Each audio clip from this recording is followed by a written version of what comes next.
Hello guys, ever wonder how you can get thicker and wider mixes?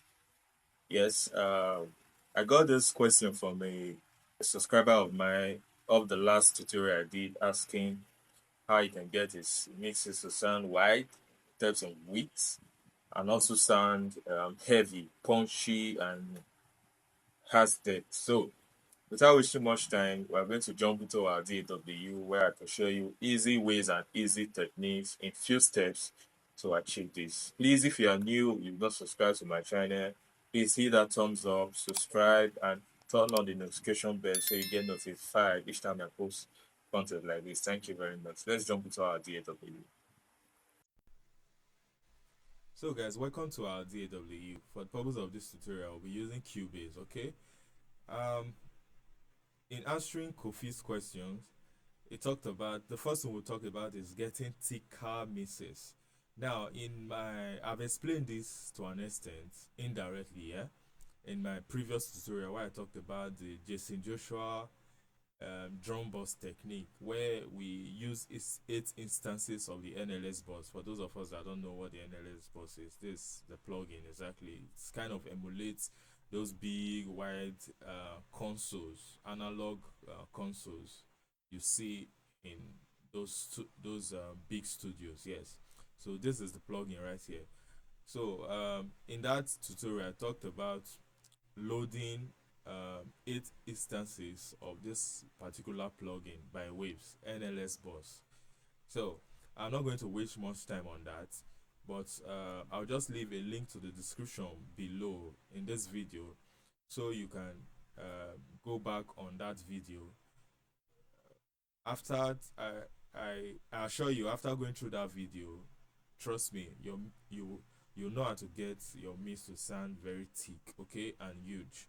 Yes. So to the other part of the question, Kofi asked this question in my previous tutorial, like I said earlier.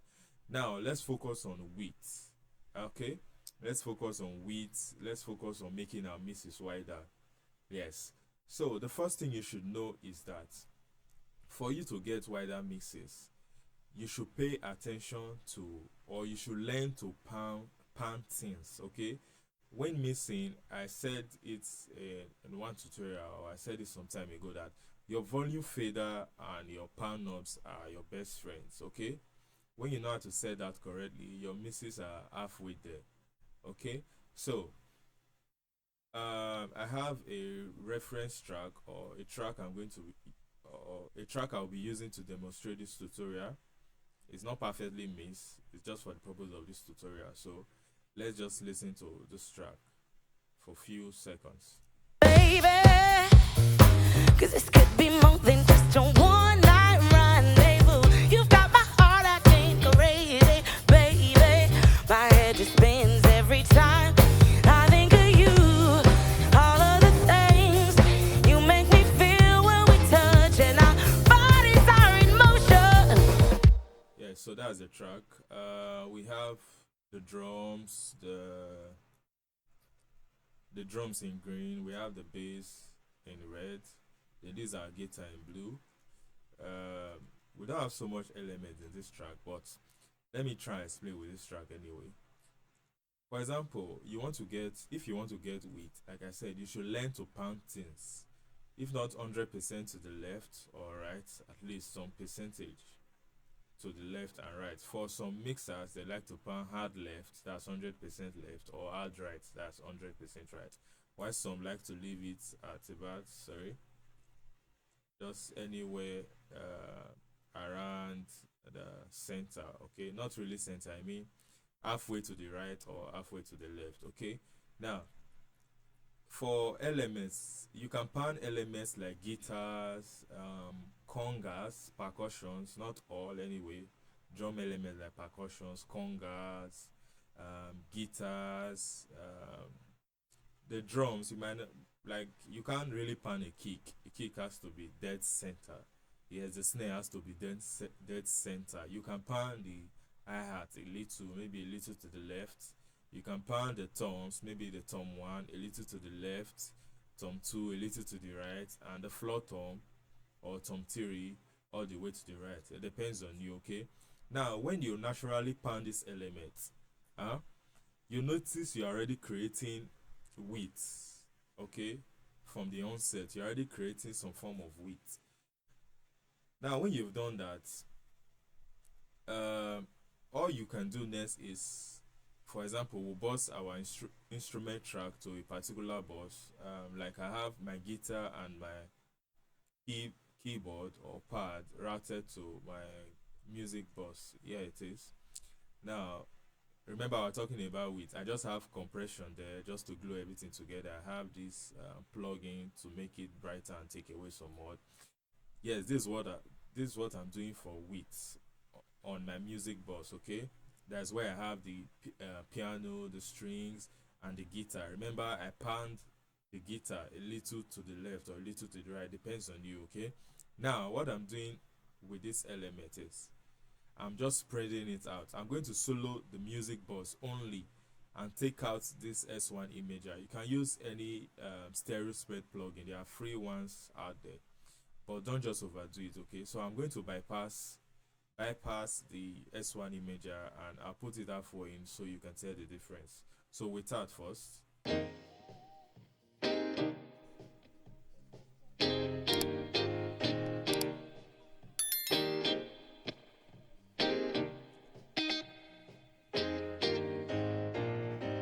Now pay attention to that. Now because I have the guitar pound a little, it's sounding wide already as against when the guitar or the elements are not panned a little to the left or to the right. But when I engage this S1 imager, you notice it becomes a little wider. Just pay attention. Again, I'll play without the plugin.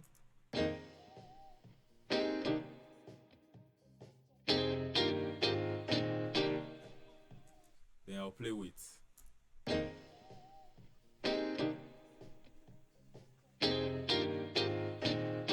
Yes, I believe you can tell the difference. So that is one way you can get stereo width, okay? That's one way you can get your tracks to sound wide, okay? Yes, that is just one way. But again, I went further on my mix bus or my master bus, if you like.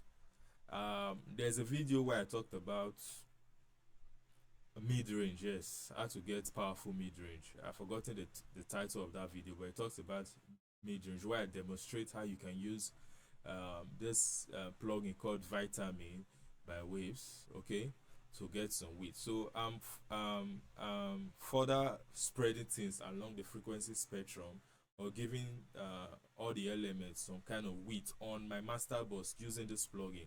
Though I said I demonstrated this just enhancing the mid-range, but if you notice these knobs here, okay, these knobs here, they help to spread the elements a little wider. Okay, now for the low end, which is our kick, our bass guitar, those things we have in the center, I like to mono them a little. Yes, mono them out. Like if you take this knob all the way to the left, that is completely mono. If you take it all the way to the right, that is stereo. Okay, yes, so I had it right about here. The low mid, I don't need to really spread things much there. So at default it was at 12 o'clock, but I took it down a little. I had to mono things out a little. Then for the excuse me, for the mid, I just left it at default. Then where things started to get interesting is from the high mid and the highs. So the high mids, I had to spread this more. Okay, let's play that so you hear the difference. I'll just solo the instrument, okay, so we don't make things too noisy. Remember, this plugin is on my master bus. Yes. Now listen to this. You hear things are a little spread, right?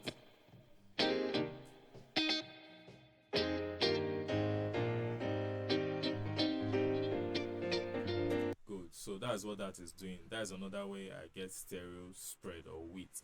I'm also doing the same thing with our highs here. Okay, I'm spreading it out a little, not so much. Now if I take this out, you notice something.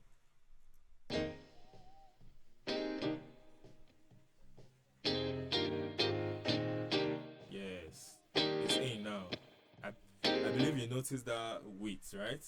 Yeah, so that's another way to get it done. Again, I like to follow sometimes, most times, if I want to get more width, okay. Um, you must not do all these moves at once, except it calls for it, okay. Yeah, so you can either try the vitamin. Hmm? Another plugin you can try again to get more width is what we call the center plugin by Waves. So I'm almost doing the same thing I did on the vitamin. I had to mono the low, spread the highs a little. The punch I had to put it at the center. This is where this gets interesting. Now I'm going to take this to default. The sides, okay. Listen to this plugin while I turn up this knob. Listen to the the spread, okay.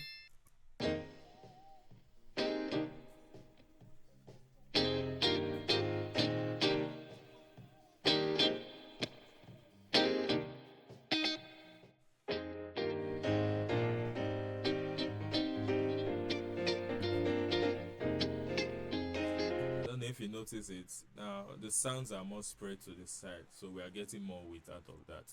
So you can either use vitamin or you can use center for this. Depends on the plugin you have.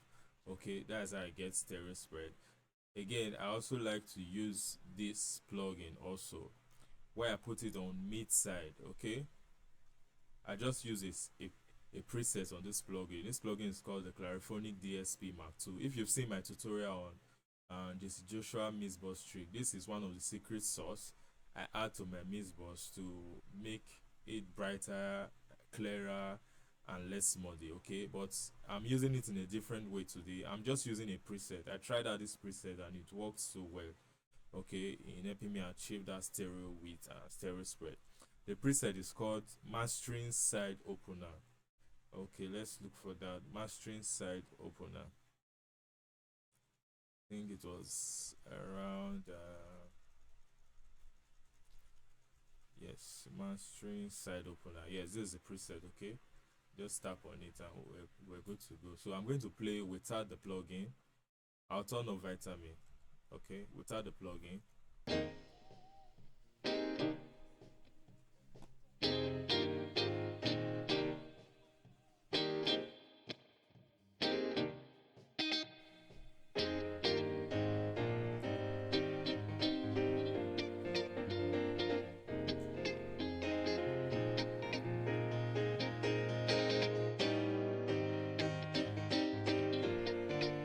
Again without. Then wait. I believe you hear that. It's subtle anyway. It's not so much. Remember, you don't want to make it so spread that you lose the punch, okay, and the heaviness or thickness of the mix. So that's how you get it done. One thing I would like to mention, which I see most guys doing, most newbies doing, okay, is throwing an S1 imager on the master bus, on the mix bus, S1 imager, this plugin, and they try to spread things out. What this will do is that this will affect the kick and everything that's supposed to stay punchy or that's supposed to give the mix depth. Everything that is in the middle, this plugin will just throw them off balance. Your mix becomes wide, yes, but again it loses depth and energy and thickness. So please don't use an S1 imager on your master bus. It is wrong. Okay, don't do that. Please don't do that. Don't do that. So I'm just going to really take this off. Okay, so these are the ways you can get wider mixes. Okay, wider mixes and thicker mixes. There are some other ways. Please, if you want me to show some other ways you can get this, maybe by using a fab filter plugin and doing some other stuff, please let me know. I'll make a part 2 of this video, but again, I don't want these videos to be so lengthy, so I'm just going to end this tutorial. Yeah, Like I said before, if you are new here and you've not subscribed, please subscribe to my channel, hit the thumbs up, and turn on the notification bell. That's how you get notified each time I post content like this. Please, by subscribing means you're showing me support, okay, for a small channel like this. Thank you very much. Let's help each other grow. Thank you. Remember to stay tuned every Tuesday, 2 p.m. Okay, for more tutorials like this. Peace. Baby, 'cause this could be more than